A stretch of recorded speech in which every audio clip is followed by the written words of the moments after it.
Salam alaikum à toutes et à tous. J'espère que vous allez bien, que tout se passe bien pour vous. Alors nous allons continuer le sujet sur la baraka. Donc nous avions expliqué lors de la partie 1 qu'est-ce que la baraka terrestre, qu'est-ce que la baraka céleste. Nous étions arrivés sur la conclusion de la partie 1 que vous pouvez retrouver sur YouTube, sur ma chaîne Nour Guérison. Nous étions arrivés à la partie où nous parlions des portes. Donc nous avions dit que les 7 portes célestes constituent la structure énergétique de la baraka céleste. Et nous avions également précisé quels sont les 7 degrés d'élévation que le Zuhri traverse lorsqu'il reçoit le Idn. Et à mesure qu'elle s'ouvre, le serviteur devient un miroir du ciel, un canal du verbe et surtout un instrument pour diffuser, propager et institutionnaliser le tawhid d'Allah sur terre. Donc chaque porte en fait est une bataille intérieure, chaque ouverture est un serment renouvelé avec Allah. Donc lorsque le Zuhri arrive à ouvrir ces portes célestes, il est en cheminement. Il est en cheminement intérieur, en cheminement spirituel. Et l'objectif, c'est d'ouvrir donc les 7 portes, de se maintenir dans l'énergie de ces 7 portes pour compléter ce qu'on appelle la petite sainteté, al-wilaya sughra. Et là, s'il reste confirmé dans la petite sainteté, il rentre dans ce qu'on appelle la grande sainteté, donc le wilaya al-kubra. Et là, c'est un autre monde, c'est une autre dimension, voilà. Nous en sommes encore très loin. Donc nous allons continuer le live. Donc wa alaykoum salam à toutes les personnes qui viennent se connecter. Nous allons aborder maintenant le sujet de la ruqya. Donc nous allons commencer par expliquer qu'est-ce que la ruqya sans idn. Donc nous allons expliquer quelles sont ses origines, quel est son fonctionnement et surtout les dangers qui y sont reliés. D'accord ? Alors, la ruqya, donc la plupart des raqis pratiquent la ruqya sans idn. Je rappelle que le idn, c'est la permission, la validation céleste. C'est un tampon, une autorisation, une permission céleste que Allah donne pour exercer la ruqya.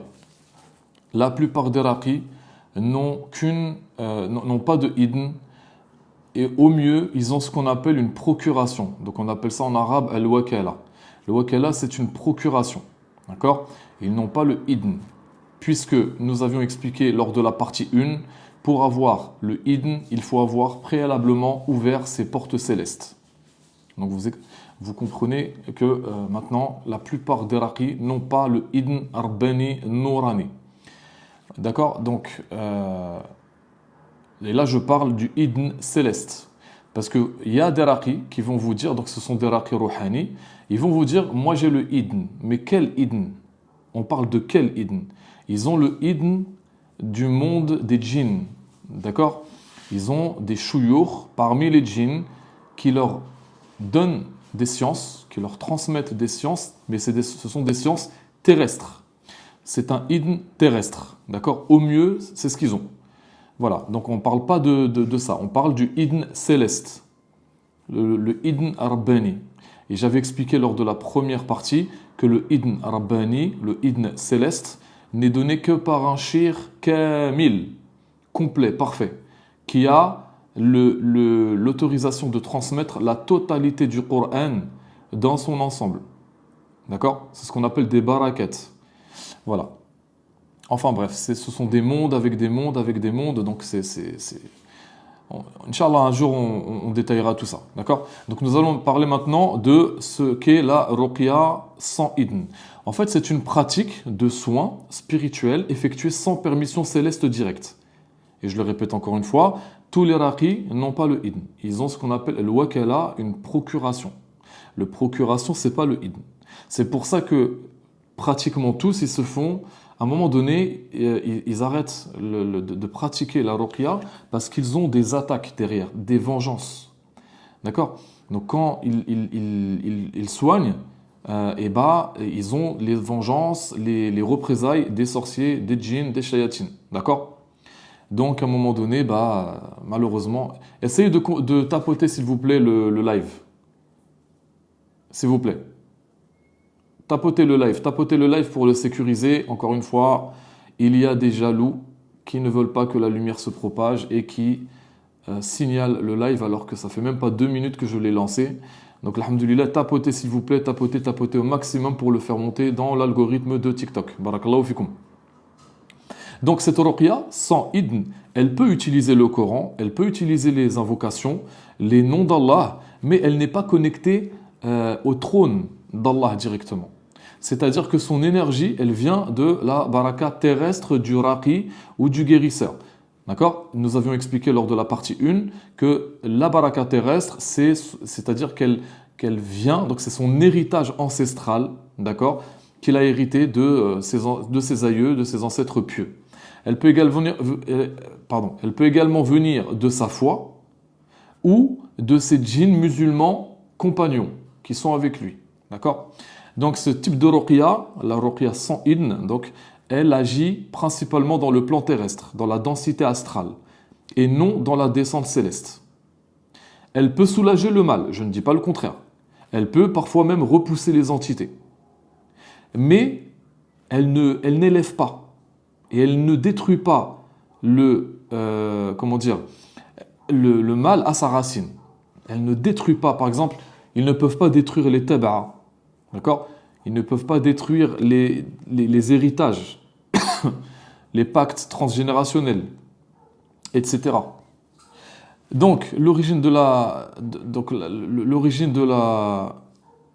Alors, on va... Attendez, excusez-moi. Je vous demande un petit instant. Excusez-moi.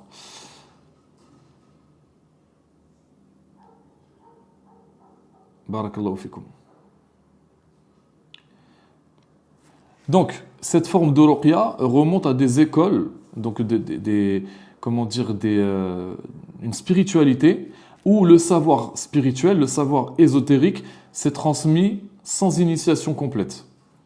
Donc, ces guérisseurs-là, ces raqis, utilisent des versets coraniques, de l'eau coranisée, du cidre, de l'encens, etc. Donc des éléments purs, mais sans transmission vibratoire.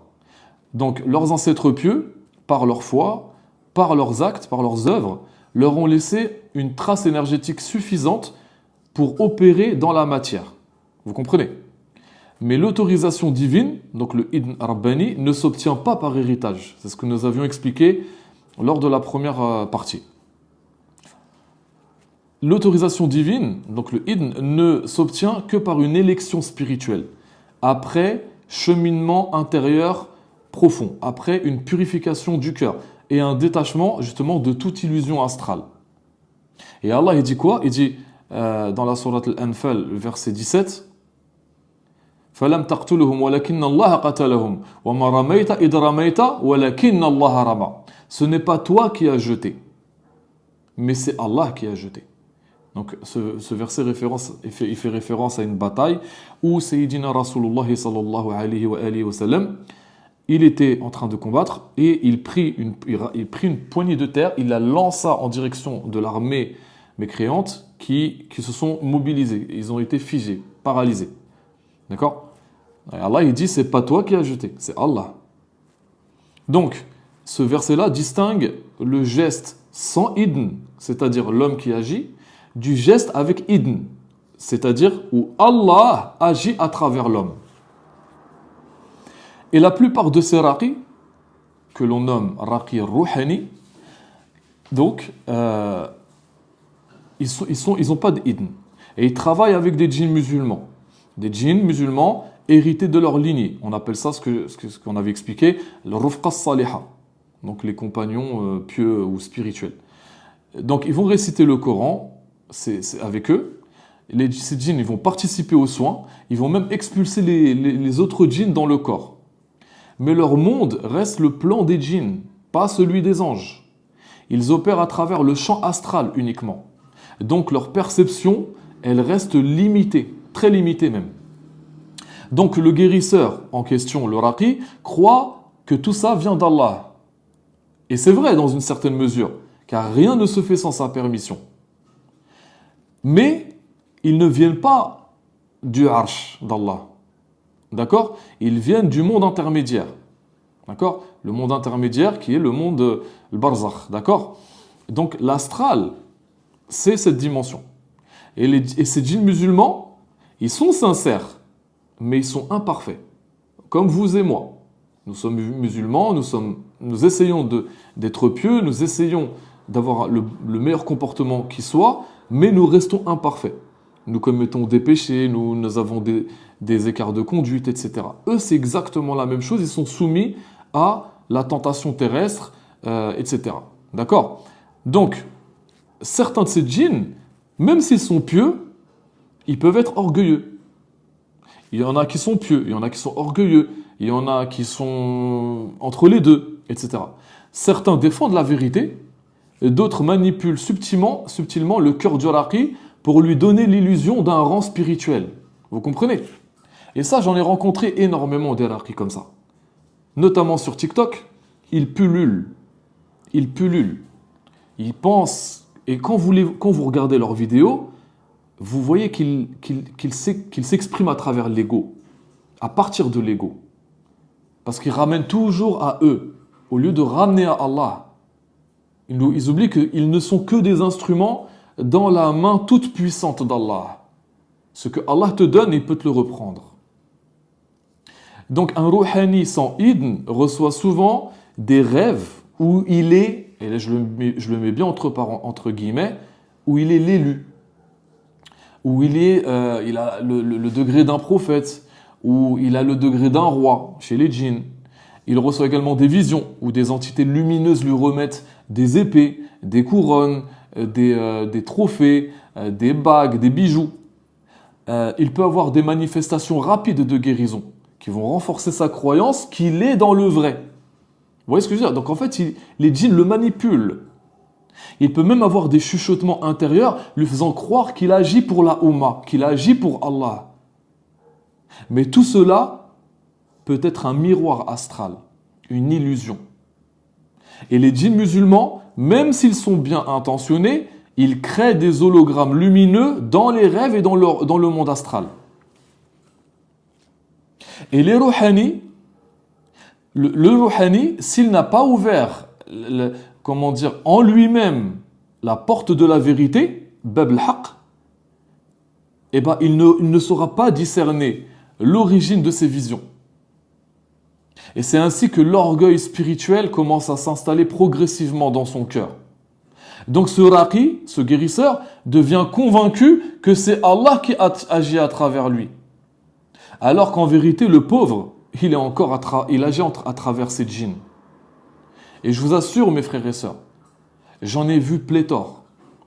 J'en ai vu pléthore. Des centaines sur TikTok. Et quand vous avez le keshf, quand vous avez la basira, vous pouvez voir en fait qui est qui. Subhanallah. Donc, la baraka terrestre, celle qui est héritée, elle est limitée à la sphère terrestre. Elle agit à travers les djinns musulmans qui vont opérer par magnétisme et suggestion. Donc leur champ d'action, il reste ce qu'on appelle l'astral inférieur. Donc au niveau de leur action, sur les patients, sur les gens qui sont malades de sihr, etc., le nettoyage, il est là, il n'y a pas de problème, mais il reste superficiel, c'est-à-dire qu'il y a un petit apaisement. Les résultats, ce sont souvent des soulagements temporaires. Donc, soit une guérison partielle ou éphémère. Et le risque, comme je l'ai dit, c'est l'illusion et ce qu'on appelle la possession subtile. Il est autosuggestionné par ces djinns. Donc, il va être fatigué, il va être à l'usure, il va stagner. En fait, il est dans l'illusion il croit qu'il est pour Allah. Donc, ces soins fonctionnent, mais l'énergie tourne en circuit fermé. Le mal n'est pas transmuté, il est simplement déplacé. Le raqi ressent de la fatigue. Car l'énergie sort de lui-même, mais pas du flux céleste. Est-ce que vous comprenez? Est-ce que vous pouvez tapoter, s'il vous plaît, un maximum pour faire monter l'algorithme du live? S'il vous plaît, barakallahu fikum. Donc, c'est là où entre en jeu ce que j'appelle l'ego spirituel. Donc, l'ego mystique, donc nefs al-ruhi. Est-ce que vous pouvez, s'il vous plaît, tapoter. Je viens d'avoir une autre restriction. Barakallahu fikum. Donc, l'ego mystique, l'ego spirituel est plus dangereux que l'ego charnel. Parce qu'il se nourrit des signes spirituels, des visions, de la reconnaissance des gens. Le guérisseur, le raqi, croit qu'il sert Allah, mais en fait, il ne sert que l'image de lui-même. Il y a des Zuhri qui me disent « J'ai vu le prophète Isa, et après le prophète Sulayman, il est venu, il m'a pris dans ses bras, et après le prophète Ibrahim, il m'a pris par la main, il m'a ramené chez lui, l'autre prophète, je sais pas qui, il m'a donné à manger. » Waouh, t'es devenu l'élu, toi, mashallah. Vous voyez ce que je veux dire? Mais en fait, ce sont que des djinns qui prennent ces apparences-là. Faire très très attention. Donc, tant que ce raqi, ce guérisseur, n'a pas traversé ce que j'appelle Bab al-Tathir, donc la porte de la purification, sa lumière reste mélangée à sa propre ombre. C'est pourquoi beaucoup de ruhani, de raqi ruhani, ils sont sincères, il n'y a pas de souci, mais leur énergie n'est pas purifiée. Donc leur lumière, elle attire, mais elle les brûle en fait, intérieurement. Donc le raqi sans idn finit souvent épuisé après les soins, hanté par les rêves et les restes résiduels énergétiques de ses patients. Merci Be Humble. Il reste poursuivi par des entités qu'il croyait avoir chassées. Il est en conflit intérieur permanent. Il est entouré de tensions dans sa famille, dans sa maison, etc. D'accord? Et c'est le signe qu'il agit avec ses forces personnelles et non avec le flux céleste. Ces djinns protecteurs prennent une part de son énergie vitale en échange de leur aide. Vous croyez que c'est gratuit? Un djinn ne vous aidera jamais gratuitement. C'est dans leurs lois. Ce sont des lois inscrites dans leur monde. C'est donnant-donnant. Je t'aide en te ramenant des gens pour que tu les soignes. Je te montre où sont les sorcelleries dans son corps, quel type de sorcellerie il a, etc., etc. Mais en échange, tu me donnes une part de ton énergie. C'est comme ça. Et c'est comme ça qu'ils se font douiller. La plupart. Comprenez? Donc, ce qui se passe, c'est qu'en vérité, il devient mehkoum. Mehkoum, c'est-à-dire il est soumis à eux. Il n'est pas hakim. Il est mehkoum. Lui, il croit qu'il est hakim. Il croit qu'il a une autorité sur les djinns. Mais en fait, c'est le contraire. Il est mahkoum, il est soumis. Parce que le moment où il arrêtera de leur donner de l'énergie ou quoi que ce soit, ils vont se retourner contre lui. Et comme ça. Donc, certains djinns pieux, pour gagner la confiance du raqi ou du guérisseur, se présentent comme des anges, comme des messagers d'Allah. Ils vont prononcer des paroles de lumière, ils vont même réciter le Coran. Ils promettent de donner un idn de guérison. Mais ce idn est un idn djinnique et non un idn céleste rabbani. D'accord? Donc, pour résumer, le idn céleste, il provient du trône d'Allah. Ces signes, c'est la lumière pure, la paix qui s'installe, le silence intérieur. Les résultats, c'est la purification et l'ascension. Le idn djinni, il provient du monde astral. Les visions, c'est de la flatterie, c'est de l'excitation, c'est de l'ego. Ah, t'es l'élu, t'es ci, t'es ça. Voilà. Et le résultat, c'est un pouvoir illusoire, un épuisement à long terme. Donc le vrai idn, rabbani, nourani, ne flatte jamais l'ego. Il se manifeste, subhanallah, dans le dépouillement, dans l'humilité, dans le silence intérieur, et dans une paix qui dépasse l'entendement. Est-ce que vous comprenez? Donc quand un rouhani sans idn prononce un verset, sa parole agit selon sa propre énergie et non selon le décret céleste. Donc le Coran à la base il est pur, mais la bouche qui le prononce peut le voiler si le cœur n'est pas aligné. Donc la parole du porteur du idn, au contraire, le idn rabbani, fait trembler les entités, non par le son, mais par la vibration du décret divin contenu dans sa voix. Vous voyez?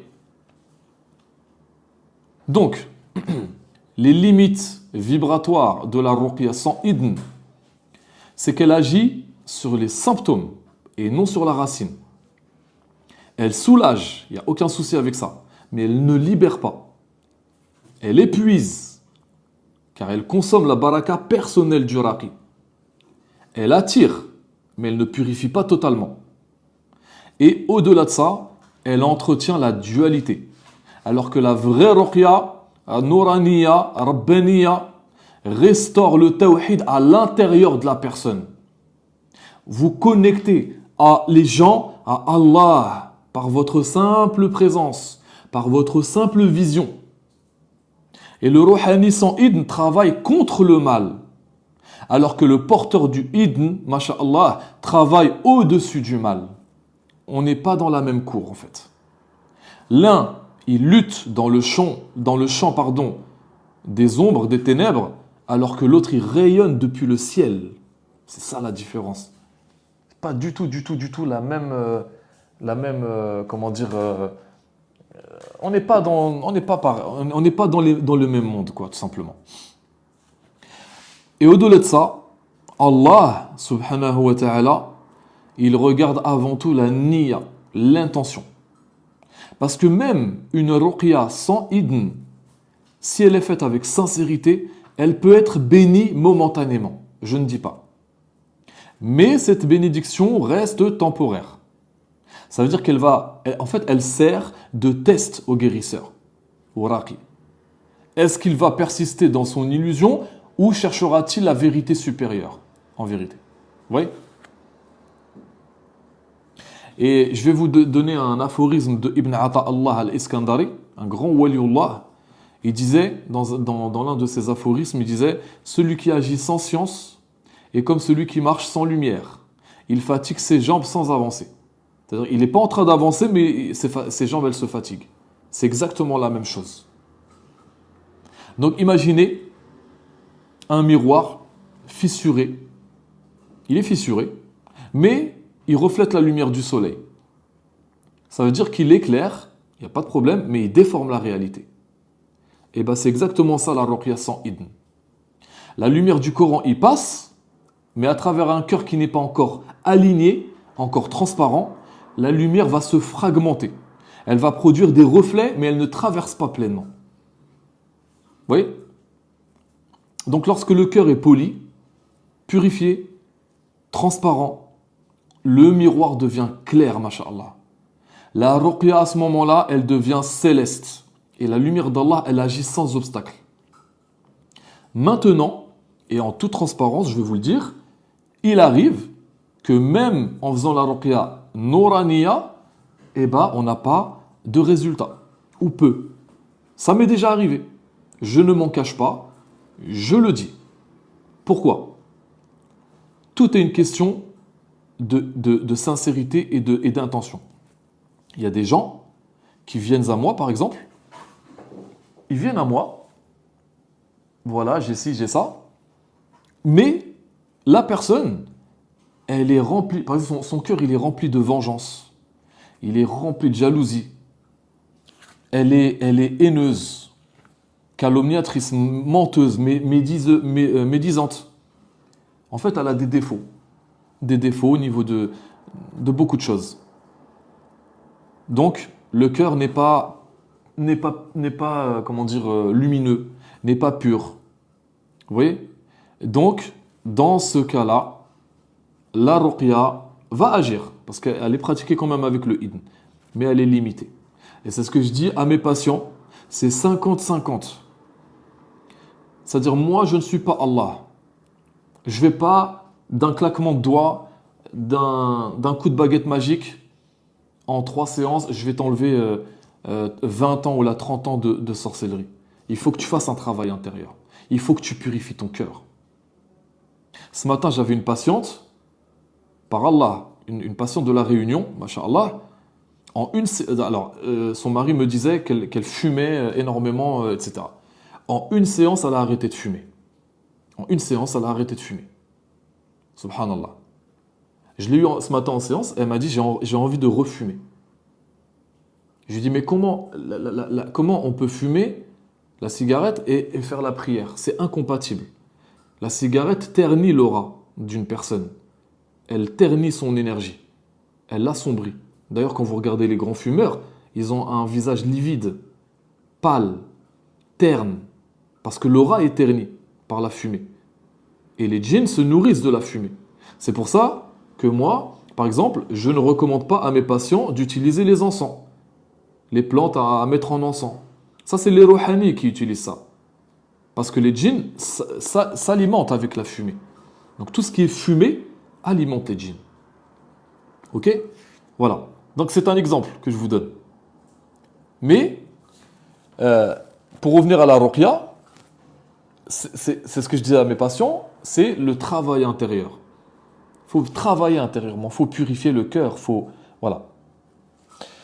Et donc, malheureusement, il y a beaucoup de rouhani, sans idn, ils accumulent sans le savoir un poids spirituel. C'est-à-dire qu'ils déplacent le mal d'un corps à un autre.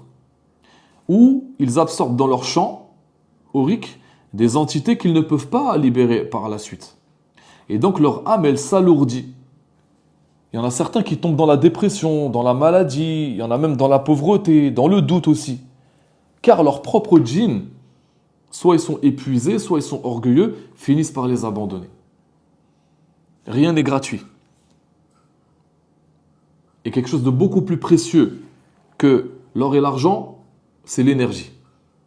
L'énergie, c'est vraiment la guerre dans ce monde, elle est énergétique. Tout se bat pour l'énergie. L'énergie est plus précieuse que l'or et l'argent. Mais malgré tout ça, Allah, il est miséricordieux. Donc, un rouhani sincère, mais sans idn, peut être préparé à cette expérience, à recevoir justement un jour, incha'Allah ya Rabbi, la permission divine. Donc les échecs, la fatigue, les illusions, etc. deviennent alors ce que j'appelle l'école du discernement. Donc c'est un travail. Donc, pour conclure sur le sujet de la ruqya sans idn, on peut dire qu'elle est comme la préface du chemin, mais pas son aboutissement. C'est-à-dire qu'elle agit avec la baraka terrestre, les djinns musulmans, le magnétisme personnel du raqi, mais elle ne touche pas, elle ne monte pas jusqu'au trône d'Allah. Elle guérit les corps, mais rarement les âmes. Elle soulage, sans toutefois délivrer. Et souvent, justement, comme je l'ai dit tout à l'heure, elle va piéger le raqi, le guérisseur, dans l'illusion de la lumière. Il y a même des lumières qui aveuglent, vous le savez ça. Il y a des lumières qui aveuglent et il y a des guérisons qui éloignent d'Allah. Et c'est ça. Donc le passage vers la ruqya avec le idn exige justement la mort de l'ego. La mort du moi guérisseur. Moi je guéris. Moi je soigne. Moi je suis le raqi. Moi je suis Zuhri Sultan. Moi je suis ci. Moi je suis ça. Le moi je là, enlève-le. Et tu auras le idn. Bi-idnillah. Donc quand le moi guérisseur disparaît, la véritable baraka, elle descend. Et là, ce n'est plus le guérisseur qui agit, mais c'est Allah, par ses soldats, qui agit à travers le raqi ou le guérisseur. Est-ce que vous avez saisi? Alhamdulillah. Donc maintenant, on va parler de la ruqya avec le idn, justement. C'est ce qui nous intéresse. Alors, le sens du mot idn. Le mot idn signifie littéralement permission. On peut traduire également par décret, par validation. Dans la science spirituelle, donc l'ilm al-ruhi, le idn, c'est une vibration d'autorisation divine émise depuis le arsh d'Allah, depuis le trône d'Allah. Et elle est scellée dans l'âme du serviteur. En fait, si vous voulez, c'est une signature de lumière qui transforme le soin, la ruqya, en acte d'obéissance et non d'initiative. Et conformément au verset 82 de la sourate 36 où Allah dit, donc le verset dit Quand je veux une chose, je dis soit et elle est. Donc le idn, c'est la participation consciente du raqi, du guérisseur, à ce soi. Kun, fayakun.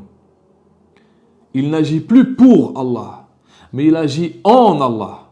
Est-ce que vous avez compris? Il n'agit pas pour Allah, il agit en Allah. Il est en Allah. Il devient l'instrument d'Allah. Donc le idn se transmet par élection divine, c'est-à-dire une descente de lumière confirmée par des signes clairs, des rêves clairs, la présence des Nouraniyin, des anges, ou par la transmission d'un shir, d'une shira, qui est porteur du idn. Donc le maître ne donne rien de lui-même.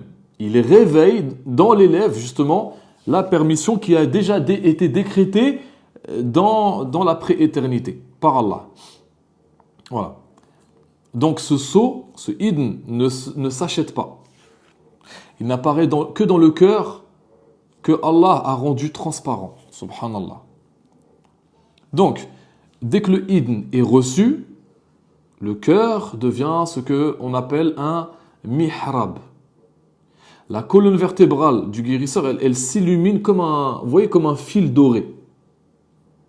Les mains rayonnent du nour. Elles deviennent les portes de la baraka.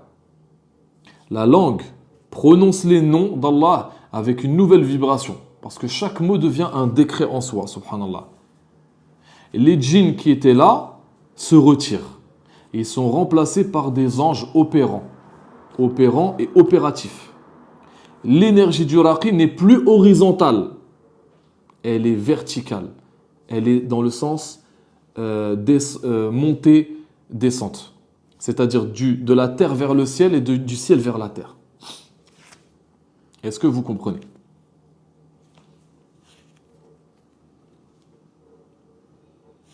Donc, le déroulement d'une ruqya avec le idn, tout d'abord la niya. La niya, c'est 90% du travail. Sans niya, il n'y a rien. La niya, c'est l'intention sincère. Est-ce que vous savez, par exemple, que lorsque on fait une visualisation, la visualisation est directement et instantanément créée dans leur monde. Par exemple, mes patients, je leur demande de fermer les yeux, d'ouvrir l'œil du cœur et de visualiser un feu, un grand feu sur une hauteur de 3 mètres et une largeur de 2 mètres. Et c'est un feu flamboyant, vivant et non passif. Et d'y mettre dans ce feu les djinns qu'il y a dans leur corps, ainsi que les sorcelleries, les pactes, les cadenas, les chaînes, les verrous, tout ça. Et de brûler tout ça. Et je vous assure que quand la personne visualise, le djinn il commence à se tordre de douleur, il commence à crier, à hurler, sans que je récite quoi que ce soit. Parce que dans leur monde, l'espace-temps est complètement, mais vraiment complètement différent. C'est une autre dimension parallèle à la nôtre. Donc quand je visualise avec une intention dirigée, c'est créé dans leur monde. Voilà. Et moi, bien entendu, en renfort, donc je récite, j'envoie la baraka, j'envoie la lumière, et le combo, c'est un combo gagnant. Je fais participer mes patients à leur propre guérison. Parce que mon objectif, c'est de les rendre autonomes et indépendants. C'est hyper important pour moi. Donc, je disais la niya. La niya, c'est 90% du travail. Donc, le raqi, le guérisseur, il va formuler l'intention pure. D'accord? Il ne dit pas « je vais soigner », mais Allah soigne, Allah guérit. Et il implore Allah. Parce qu'il sait très bien, pertinemment, que sans Allah, sans le idn d'Allah, il n'est rien. Sa ruqya, elle est caduque. Donc il renvoie toujours les choses à Allah, quoi qu'il arrive. Vous voyez? Donc la niya. Ensuite, il y a comment dire, l'invocation, dua. Dua, en étant convaincu que Allah va exaucer. D'accord? Ensuite, il y a donc les ruqya qu'il va réciter, les noms d'Allah qu'il va utiliser. La descente du flux, donc c'est une onde verticale qui va... Parce qu'en fait, quand il va réciter une ruqya, une baraka qu'il a reçue de son shir ou de sa shira, c'est un code vibratoire. D'accord ? Donc c'est une combinaison de différents versets du Coran, répétés tant de fois, c'est une combinaison, hein, c'est comme une formule mathématique, donc des versets avec des noms d'Allah et dits d'une certaine manière, donc avec l'intention, etc. Donc là, il va émettre un signal, il va envoyer un signal, un code vibratoire, qui va traverser les cieux jusqu'au trône d'Allah. Et à la vitesse de la pensée, je n'ai pas dit à la vitesse de la lumière, parce que la vitesse de la lumière dans les mondes spirituels, c'est rien du tout. C'est très très très lent. À la vitesse de la pensée, même plus vite encore, les soldats d'Allah descendent. Ils viennent. Ils reconnaissent la signature vibratoire du code. Ils descendent et ils voient la niya du guérisseur qui a le idn, du raqi qui a le idn, et ils commencent à travailler. Et ces soldats d'Allah ne sont pas à ils sont à son service, mais ils ne lui obéissent pas. C'est-à-dire ils obéissent à l'ordre d'Allah. C'est Allah qui leur donne l'ordre de descendre pour l'aider. Quand ils ont fini leur travail, ils remontent. Est-ce que vous comprenez? Donc c'est ce que j'appelle l'interaction avec les genoux d'Allah. Ils descendent et chacun selon la porte dans laquelle il est stationné. J'avais dit en partie 1 de ce live, que vous pourrez retrouver encore une fois sur YouTube, les 7 portes, par exemple les soldats, le genou d'Allah stationnés dans la porte 2, n'ont pas la même puissance, n'ont pas la même vitesse, n'ont pas la même rapidité, n'ont pas la même force, n'ont pas les mêmes connaissances, n'ont pas les mêmes armes, n'ont pas le même champ opérationnel que les soldats de la 4e porte, par exemple. Ça n'a rien à voir. Voilà.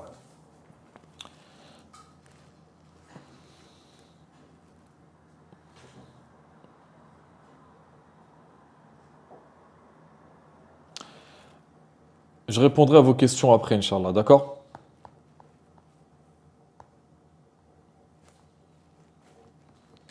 Je répondrai à toutes vos questions, vous inquiétez pas, Inch'Allah.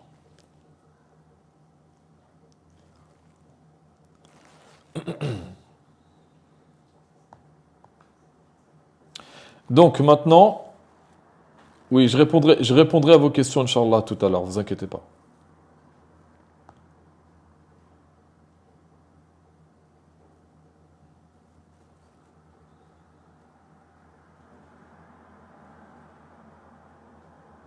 Alors, maintenant, on va parler d'un sujet très important. On va parler de tout ce qui est vortex, etc. Donc les vortex, ou peut-être je crois qu'on en avait parlé lors de la partie 1. Je ne pense pas qu'il est utile d'en reparler ici. Qu'est-ce que vous en pensez?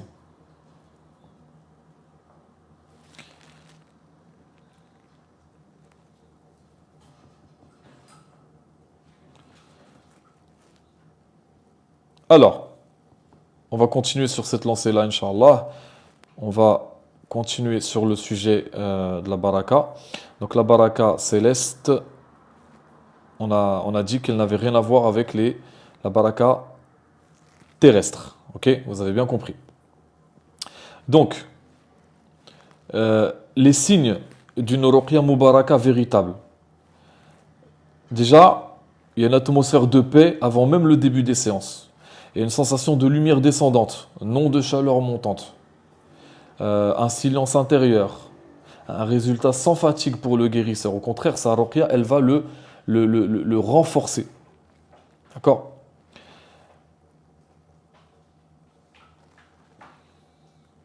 Et les 3 modes de la baraka céleste, c'est d'abord la shifa, donc la guérison, c'est-à-dire c'est l'énergie qui va réparer, qui va dissoudre et qui va régénérer. Ensuite, il y a ce que j'appelle la transmutation, tahwil. C'est-à-dire que le mal, il est converti en lumière utile. Il n'y a pas de perte. Tout se recycle dans l'univers. Et enfin, l'élévation, al-rafa, c'est-à-dire l'âme qui est hissée vers sa lumière d'origine. Et ces trois étapes, elles vont se succéder naturellement lorsque vous faites la ruqya avec quelqu'un qui a le idn. Et le véritable guérisseur avec le idn, il ne va pas crier, il ne va pas frapper, comme je vois certains raqis qui font n'importe quoi. Il ne va pas menacer les djinns. Son autorité, elle est silencieuse, elle est naturelle. Il impose naturellement son autorité.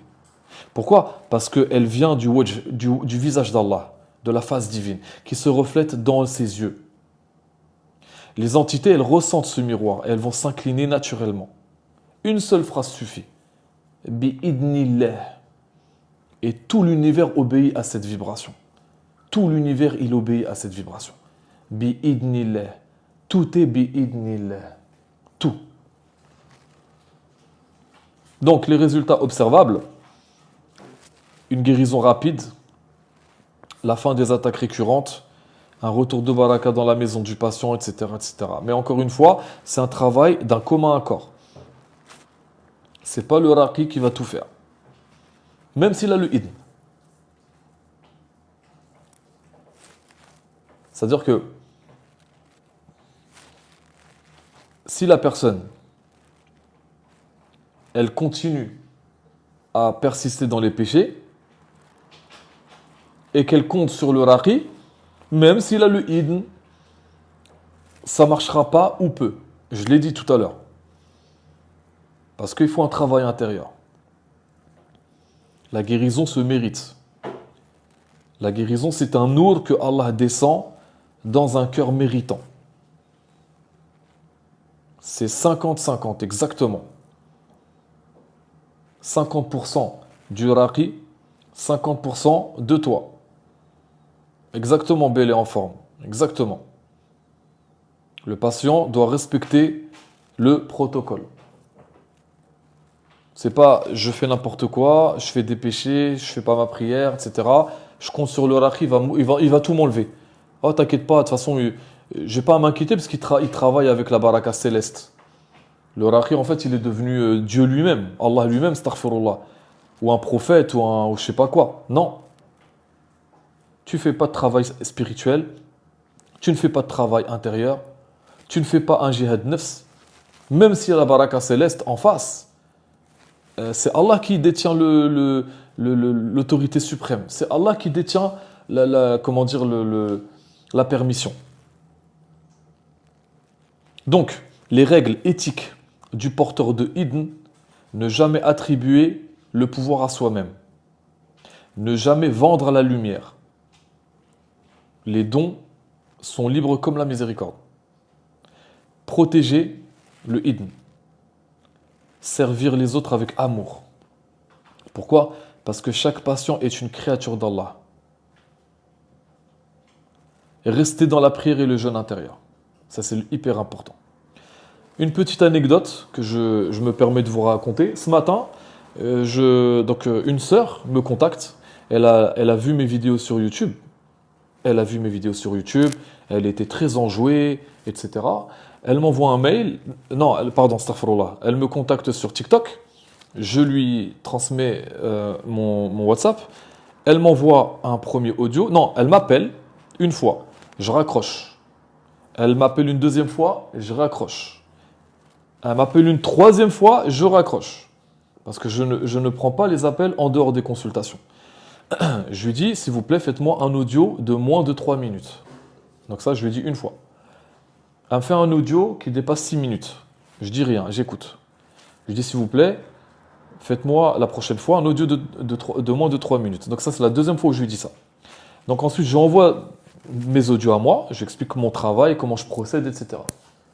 Elle me dit, Akhi, subhanallah, c'est toi que j'attendais, j'ai fait mes prières, j'ai demandé à Allah, c'est toi, j'ai vu tes vidéos, etc. Elle était tout enjouée.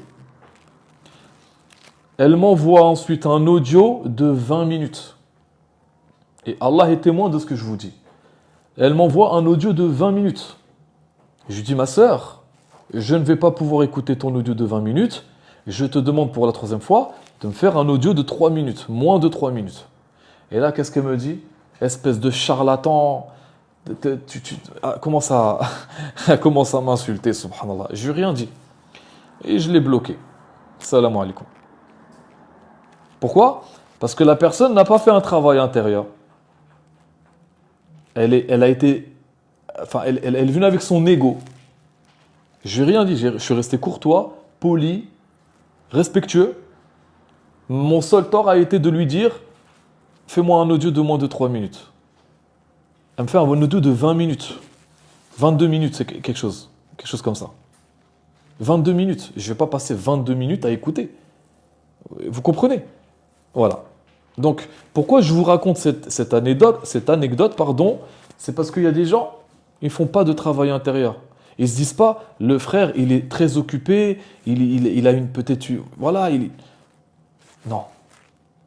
Pour ça, enfin bref. Donc, le travail intérieur est hyper important. Hyper important. Donc, lorsqu'un porteur du hidn va former un autre guérisseur ou un autre raqi, il doit lui ouvrir la porte correspondante chez lui. C'est hyper important. Donc, la ruqya mubaraka, nouraniya, à ce stade, ce raqi, ce guérisseur n'est plus un acteur. Il est un vecteur de la volonté divine. Subhanallah.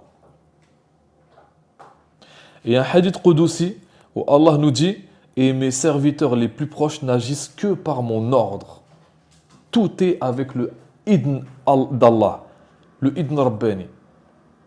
Donc la ruqya avec le idn, c'est la manifestation ultime de la baraka céleste. Elle n'appartient à personne. Elle passe à travers ceux que Allah a choisis pour aider les autres. Et cette ruqya ne fatigue pas. Elle ne se vante pas. Elle ne se vend pas. Elle est la miséricorde faite de lumière, tout simplement. Donc, la ruqya dans son ensemble, dans son essence, pardon, n'est pas une technique, c'est un mouvement de lumière en vérité. Et ce mouvement possède deux directions.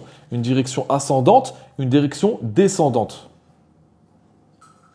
La direction ascendante, la lumière qui monte depuis la terre, c'est la baraka terrestre. Et elle agit horizontalement. La baraka descendante, céleste, d'accord, c'est la lumière divine qui vient du ciel, qui descend. Baraka céleste. Et entre ces deux directions se trouve le cœur du serviteur. Car le cœur, c'est un carrefour où se rencontrent à la fois la terre et le ciel. Subhanallah. Donc, la baraka terrestre, elle est ascendante. Elle est magnétique. Elle est éthérique. Issue d'une piété héritée des aïeux, des ancêtres, selon la mémoire de ses ancêtres. Alors que la baraka céleste, elle est descendante. Elle est lumineuse, masha'Allah, elle est vibratoire. Elle vient du décret d'Allah par permission céleste. C'est ça la grande différence. La baraka terrestre, elle monte, demandant à atteindre l'autre. Alors que la baraka céleste, elle descend, elle offre, elle transforme. Et c'est la différence entre l'invocation et la révélation. Entre la recherche et la manifestation réelle. Subhanallah. Donc en vérité, de ce fait-là, chaque être humain, subhanallah, il reçoit une part de lumière. Mais selon son orientation intérieure, eh ben cette lumière, soit elle va s'enraciner dans la terre, donc héritage, magnétisme, personnel, djinn, hérité, etc. Soit elle se relie au ciel, à travers le hidn, à travers les malaïka, à travers la science, le ilm ladouni, la science inspirée. Donc la baraka terrestre, elle reflète le passé de la lignée, alors que la baraka céleste, elle reflète le décret divin, qui est inscrite dans l'âme de la personne, masha'Allah. Donc la ruqya sans hidn agit dans le monde des causes, alam al-asbab. Donc elle va manipuler les énergies, d'accord? Elle va manipuler les éléments. Elle va utiliser le concours des djinns. Alors que la ruqya avec le idn, elle agit dans le monde du décret. Alam al-amr. Elle ordonne. Et le monde d'en bas obéit. Car la parole, elle vient du trône. Conformément au verset 54 de la sourate 7. À lui appartient la création et l'ordre. Al-khalq ou al-amr. Et le idn transporte le serviteur du monde de la création au monde de l'ordre, justement. En fait, il cesse d'agir dans le monde, il agit depuis les mondes divins. C'est ça la grande différence entre la baraka terrestre, donc les raqi rouhani et les raqi nourani. La ruqya terrestre parle le langage du magnétisme. Tout ce qui est chaleur, frisson, tremblement, cris, réaction. Et la ruqya céleste parle le langage du nour, le silence intérieur, la lumière, la paix, la révélation, le basira, l'intuition. Le corps il réagit dans la première alors que l'âme s'ouvre dans la seconde. Est-ce que vous comprenez la différence?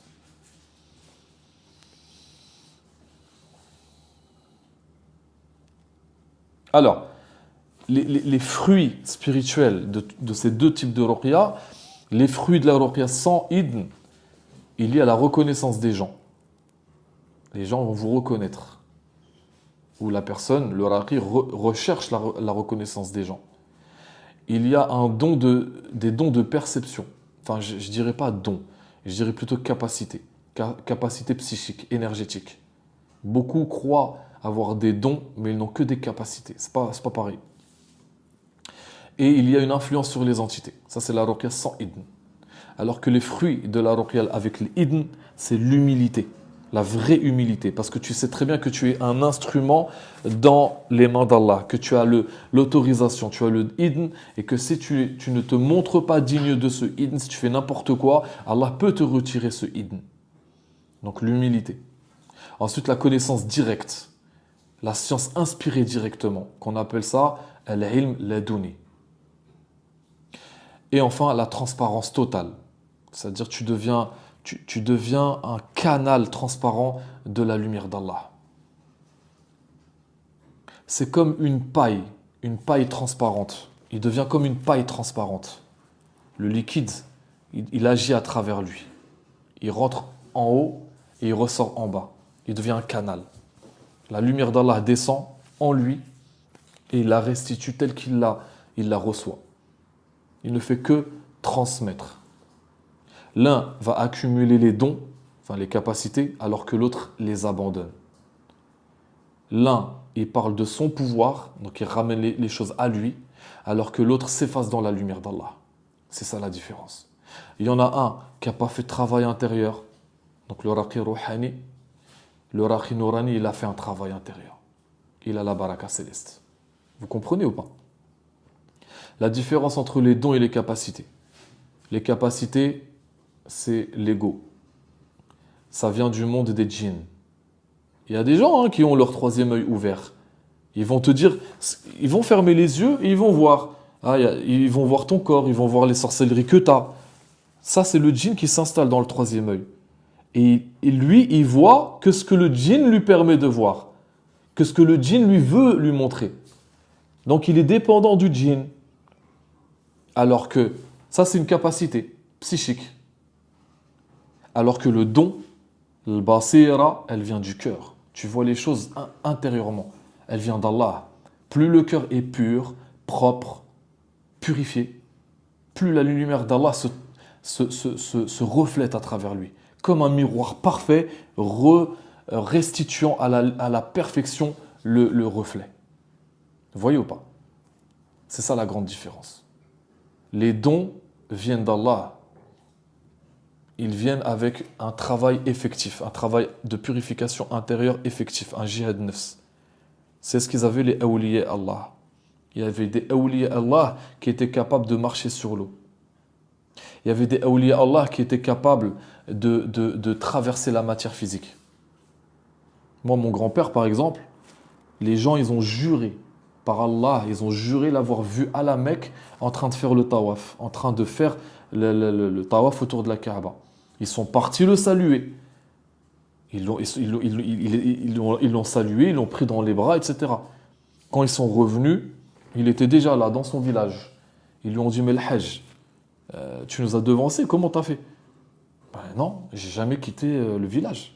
Impossible. On t'a vu, c'est le petit Alina, on t'a passé le salam, tu nous as pris dans tes bras. Il a juré, mon grand-père, il a juré jamais avoir quitté le village. Il n'avait même pas de passeport. Il n'est jamais parti à la Mecque. Il n'a jamais quitté le Maroc. Vous voyez ce que je veux dire? Voilà. Ça, c'est des dons. C'est l'âme. L'âme, elle se subdivise, l'âme. Vous voyez? Le waliullah est capable d'être à plusieurs endroits en même temps sur la terre. Moi, mon premier shir, il était... Les gens... C'est véridique ce que je vous dis. Hein.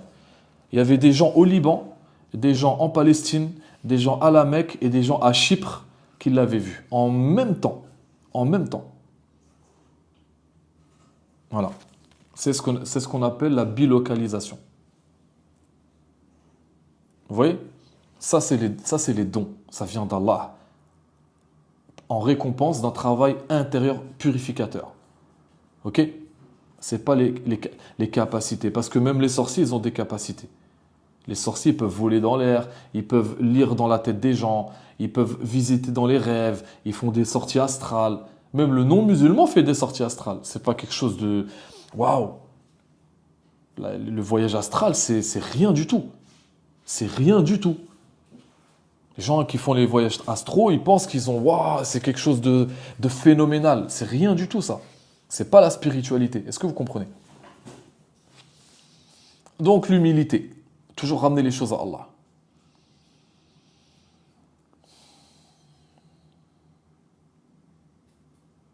Dans la ruqya sans idn, le guérisseur combat le mal. Dans la ruqya avec le idn, le mal fuit la lumière justement, avant même le combat. Et c'est la différence entre le champ de bataille et le mihrab de la pure lumière. Donc la parole du porteur du idn contient un verbe vivant. Son verbe est vivant. Chaque nom d'Allah qu'il va dire devient un vecteur d'énergie consciente. Lorsque par exemple il dit Ya Qahhar, tout de suite le feu céleste s'allume. Lorsqu'il dit Ya Rahman, la miséricorde descend. En fait, le son de sa voix devient en lui-même un décret divin. Voilà. Mais pour arriver à cette martaba, à ce degré, c'est un travail intérieur encore une fois. C'est un travail purificateur intérieur. Jihad nafs. Et les erreurs fréquentes des rouhani, des raqi rouhani, c'est qu'ils confondent djinn pieux et ange. Ils vont confondre illumination astrale avec la révélation divine. Ils vont utiliser le Coran comme un instrument d'autorité. Ils vont parler au nom d'Allah, mais sans purification intérieure. Ils vont refuser la guidance d'un maître porteur du idn. Ces erreurs ferment les portes célestes et transforment justement la lumière en miroir déformant, comme tout à l'heure je l'ai expliqué. Alors que le guérisseur céleste, le vrai raqi nourani, rabbani, il ne se montre pas, il n'est pas là pour se montrer. Il n'est pas là pour s'imposer. Il ne cherche ni client, ni gloire. Il ne dit pas je sais, je suis. Il dit Allah sait, Allah est. Sa présence en elle-même est déjà une guérison. Son silence est un dhikr. Son regard est un miroir, subhanallah. Il met Allah au centre de tout et au-dessus de tout. D'accord? T'inquiète pas, le chemin de la paix. Nous aussi, hein. Nous aussi, voilà. On est tous en cheminement, on a tous des défauts. Voilà. On est en cheminement. Alors, les signes de la baraka céleste quand elle est activée. Il y a une absence totale de peur face aux entités. Le porteur du idn n'a plus peur de qui que ce soit. Et ni des djinns, ni des shayatines, et ni des sorciers, et ni de Iblis lui-même. Parce il a le idn. Je ne sais pas si vous savez ce que c'est le idn. C'est un monde tout entier. Il y a une présence constante de paix, de lumière en lui. Il y a une protection naturelle et innée. Pourquoi? Parce que le mal ne l'approche pas. Ses visions deviennent cohérentes, lumineuses. Son cœur devient comme un trône de lumière. Et les noms d'Allah se manifestent spontanément selon la situation qu'il rencontre. Vous voyez ce que je veux dire? Voilà. Donc on pourrait par transposition, comparer le verset 19-20 de la sourate Ar-Rahman, donc 55, où Allah il dit, le Coran évoque les deux mers qui se rencontrent sans se mêler. La mer douce, on peut la symboliser à la baraka céleste, alors que la mer salée, la baraka terrestre. Et entre les deux se trouve une barrière invisible, un barzakh, qui est le cœur du serviteur. Lorsque ce barzakh est purifié, les deux mers, elles fusionnent. La baraka terrestre devient le canal de la baraka céleste. Et c'est l'union du visible et de l'invisible, du serviteur et du Seigneur. Vous comprenez? Attention, c'est une métaphore, hein, quand je dis une fusion du serviteur et du Seigneur. Parce qu'il y a certains qui vont utiliser ces termes-là pour faire des mises en garde contre moi, me faire dire ce que je n'ai jamais voulu dire, et sortir la phrase de son contexte. Donc je tiens à me justifier. Il y a un hadith où le prophète sallallahu alayhi wa sallam, alors je ne sais pas s'il est authentique ou pas, il disait donc Allah il disait, certains de mes serviteurs, s'ils disent Bismillah, les montagnes tremblent. Oui. Alaykoum salam à toutes les personnes qui viennent d'arriver. Donc, s'il n'y avait qu'un seul enseignement à tirer de tout ce blabla, ça serait l'effacement. C'est l'enseignement central de tout ça. La différence ultime entre les deux ruqya tient en un seul mot, l'annihilation, l'effacement. En arabe, le fana. Tant que le guérisseur veut guérir, il agit sans idn. Quand il s'efface totalement, c'est Allah qui agit à travers lui. Et c'est ça le vrai idn. Il devient lui-même le idn. Utilisé par Allah. Et le meilleur raqi, c'est celui qui ne se voit plus guérir. Vous voyez? Alors, donc si on peut résumer, la baraka terrestre est un don d'en bas, alors que la baraka céleste est un don d'en haut. La première va protéger, la seconde va transmuter, va créer. La première va réparer, la seconde va ressusciter intérieurement. D'accord?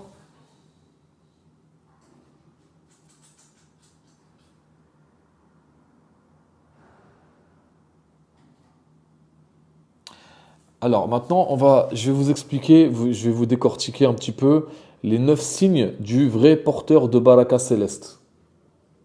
Parce qu'il y a des signes, on peut reconnaître. Le premier, c'est une paix intérieure. C'est-à-dire que son aura, elle apaise, même sans parole. Les djinns fuient, non par peur, mais par reconnaissance du décret divin en lui. Le deuxième signe, c'est la lumière constante en lui. Dans le sens où sa présence va illuminer les lieux sombres. Même les animaux sont attirés et sont calmés avec sa présence. Le troisième signe, c'est subhanallah, une humilité réelle.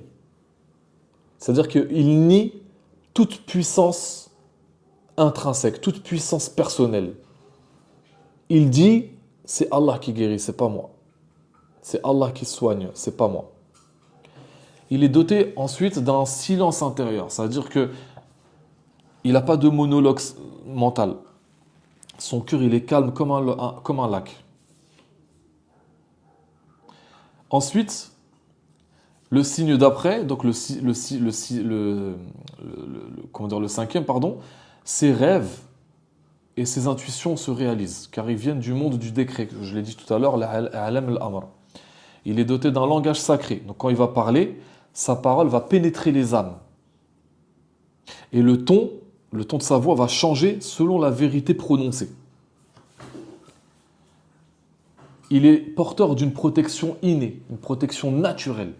Aucune entité, aucun démon ne peut l'approcher sans permission.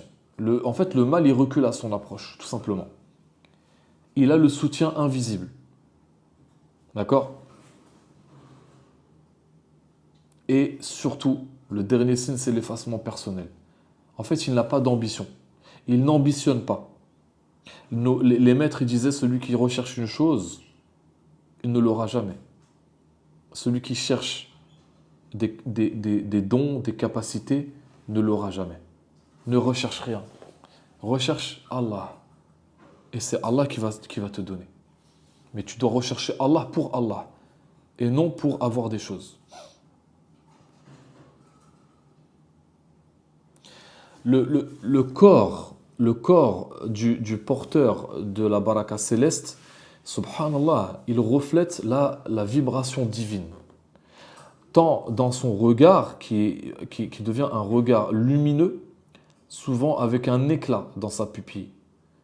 Et ça, c'est le symbole justement du Nour Mohammedi en lui, dans son âme. Parce que les yeux sont le reflet de l'âme. Il va avoir des mains très chaudes, vibrantes. Il va avoir une voix qui va être vibratoire, qui va résonner dans la poitrine, Sa voix, en fait, elle est porteur d'une vibration qui est très particulière. Son aura, elle va être très puissante. Comme un halo doré. Blanc, violet, doré, bleu. Et il y a une absence de fatigue après les soins. Au contraire, parce qu'il va se régénérer avec la lumière qu'il transmet.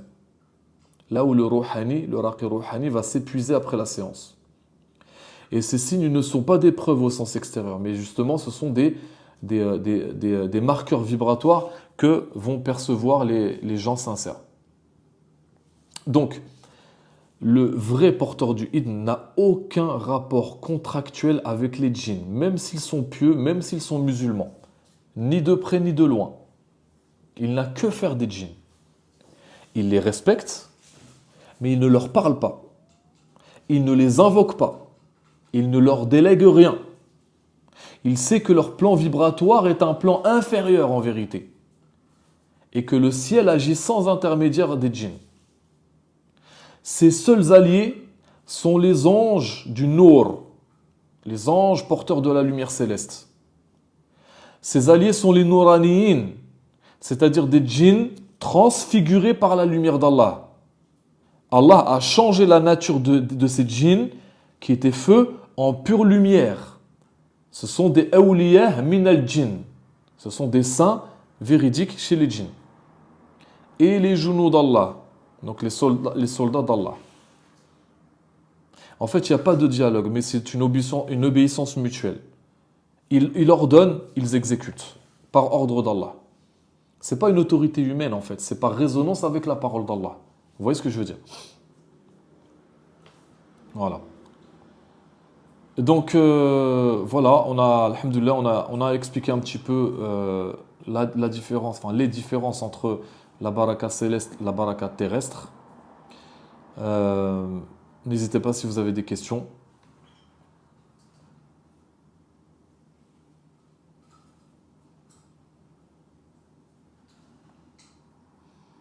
Donc j'avais dit, pour parler un petit peu du Zuhri, le Zuhri va naître avec une empreinte spirituelle codée dans son ADN énergétique. C'est un code en fait, c'est un code vibratoire, un code d'alliance. Et ce code lui donne accès à certaines fréquences, mais pas à la lumière du trône, tant qu'il reste dans le champ terrestre. J'avais expliqué ça la dernière fois. Donc le Zuhri terrestre hérite de la lumière de ses ancêtres. C'est une baraka génétique, une mémoire de lumière, d'accord? Mais pour atteindre la baraka céleste, j'avais expliqué qu'il fallait purifier son sang, il fallait ouvrir ses portes et surtout réaccorder son cœur à la vibration divine. Et Allah, il dit quoi dans le verset 11 de la sourate 13? Il dit « Allah ne change pas l'état général d'un peuple sans que celui-ci ne change ce qu'il y a en eux-mêmes. » C'est ça, c'est le travail intérieur. Allah ne change pas l'état général d'un peuple sans que les individus qui le composent ne changent d'abord ce qu'il y a en eux-mêmes. Donc les deux lignées des Zuhri, il y a la lignée terrestre qui est ancestrale, héritée de la piété, du combat spirituel de ses ancêtres. Donc il va avoir la manifestation sous forme d'intuition, de rêve, de magnétisme personnel, etc. Allah yahfadhak Kamil Nourani. Abonnez-vous à ce frère s'il vous plaît. Lui c'est un Raqi Nourani, Kamil al-Nourani. Abonnez-vous à lui parce qu'il est Nourani le frère là, je le connais. Alors que la lignée céleste, elle est connectée au décret divin originel de l'âme. Donc c'est une connexion directe avec Allah, c'est une baraka faite avec le idn, on ne va pas le répéter 100 fois. Donc la plupart des raqis, la plupart des zuhri, pardon, vivent et meurent malheureusement dans la première lignée. Seuls ceux qui subissent la mort intérieure, l'appel céleste et surtout la transfiguration du cœur peuvent activer la seconde. Vous voyez ce que je veux dire? Donc les trois naissances du zuhri, la première c'est la naissance physique. Il vient au monde avec des signes distinctifs. Ces signes peuvent être extérieurs ou intérieurs. Personnellement, les signes extérieurs, je n'accorde pas d'importance à ça. La deuxième, c'est la naissance spirituelle. Il prend conscience de sa différence. Souvent à travers des épreuves, à travers des attaques, à travers des rêves, etc. La troisième, c'est la naissance céleste. Il reçoit le idn, il devient alors le canal de la lumière et son corps, subhanallah, devient un mihrab vivant, un temple, le temple du décret d'Allah. Vous voyez? Donc, le zuhri doit d'abord purifier son sang, c'est-à-dire sa lignée énergétique. Cette étape, elle est primordiale. On appelle ça tatahir ad-dim al-ruhi. Elle va se manifester par des crises de foi, des pertes d'énergie, des attaques invisibles, des doutes, une solitude totale. Ces épreuves brûlent les attaches de la baraka terrestre. Tout ce qui est égrégores familiaux, djinns hérités, rattachés aux ancêtres, pour justement préparer la descente de la baraka céleste.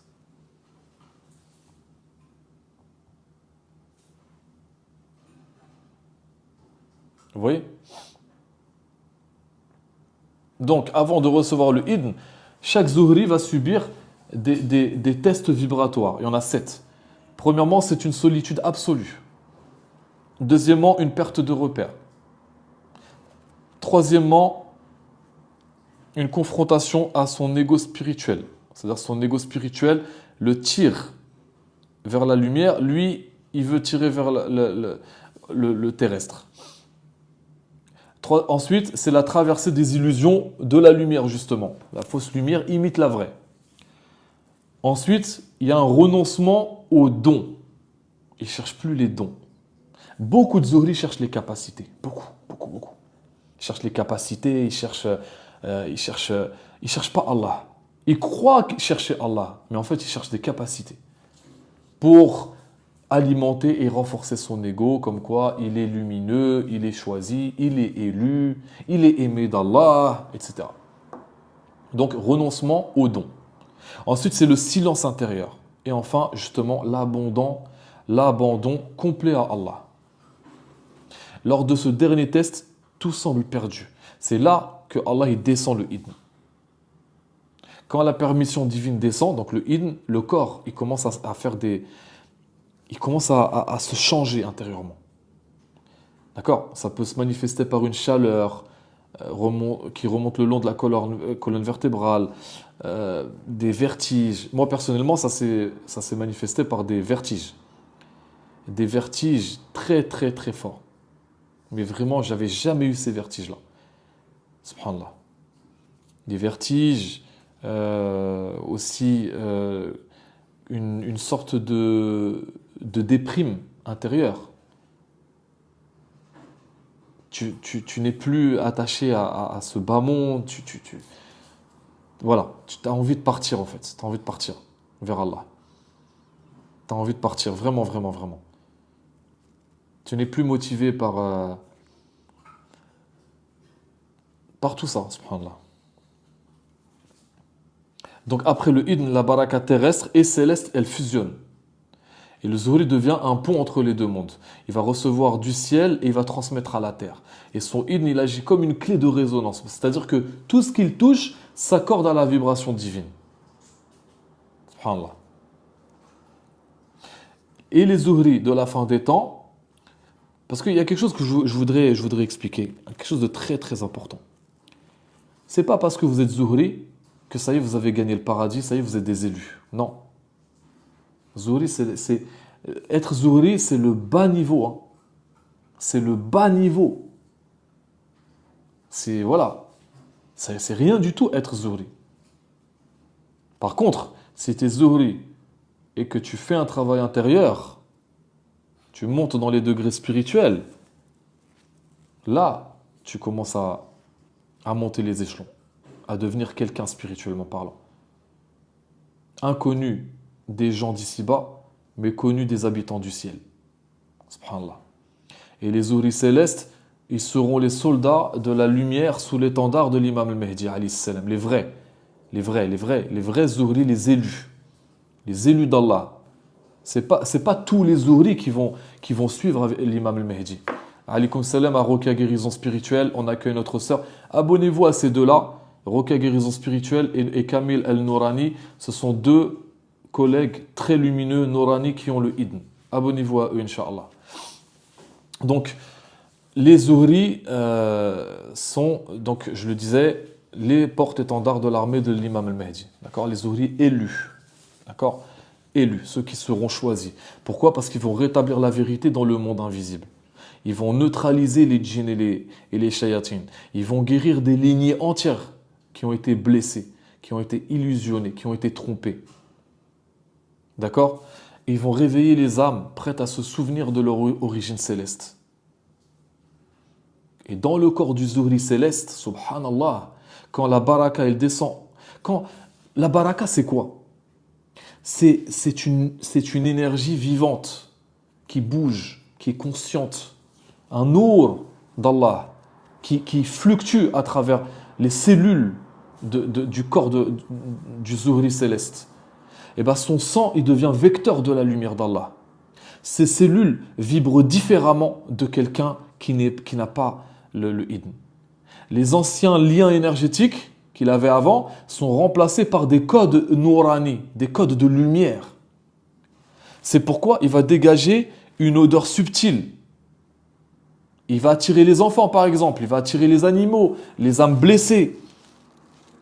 Parce qu'il est lumineux, subhanallah, dans son ADN. C'est ça le Zuhri céleste. Et malheureusement, il y a énormément de Zuhri qui sont induits en erreur, qui recherchent les capacités inconsciemment. Donc voilà mes frères et sœurs, alhamdoulilah, on va clôturer ce live que je vais poster maintenant sur TikTok, sur YouTube, pardon. Prenez soin de vous. La prochaine fois, je pense que je vais faire un live soit sur les vortex, soit sur... je ne sais pas, je verrai bien. Inch'Allah. D'accord ? Prenez soin de vous, soyez bénis.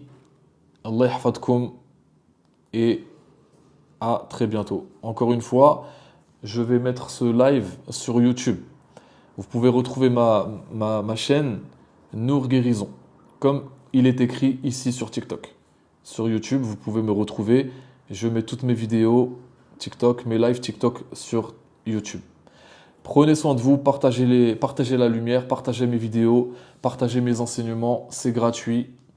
Il y en a, ils vous les font payer pour moins que ça. Ils vous donnent des enseignements très, très, très en surface, très superficiels, et ils vous facturent ça à prix d'or.